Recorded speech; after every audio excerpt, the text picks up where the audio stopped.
ولا قانون بيعاقب على الشعر الحلمنتيشي. والله يبقى قول شعر حلمنتيشي يا استاذ سيد، ده ما فيش قانون بيعاقب. سلوا قلبي وقولوا لي الجواب، لماذا حالنا أضحى هبابا؟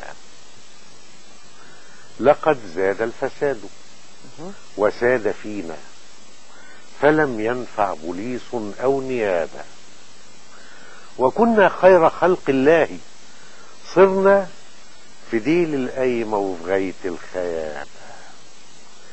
وشاع الجهل حتى أن بعضا من العلماء لم يفتح كتابا، قفلنا الباب أحبطنا الشباب، فأدمن أو تطرف أو تغاب، أرى أحلامنا صارت سرابا، أرى جناتنا أضحت خرابا، وصرنا نعبد الدولار حتى نقول له انت ماما وانت بابا، وملياراتنا هربت سويسرا، ونشحت من الخواجات الديابة، في مصر حبا بالأغاني فتملأنا أغانينا اغترابا، وسيم الهلس تشبعنا عذابا، وتشبعنا جرائدنا اكتئابا.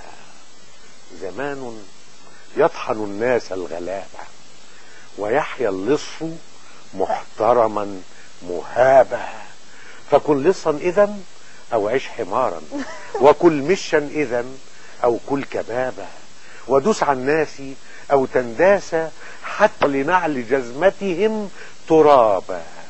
أمير الشعر، عفوا واعتذارا لشعرك فيه أجريت انقلابا، وما نيل المطالب بالطيابة، دي مش دنيا يا شوقي بيه، دي غابة. حلو قوي. السيد حجاج.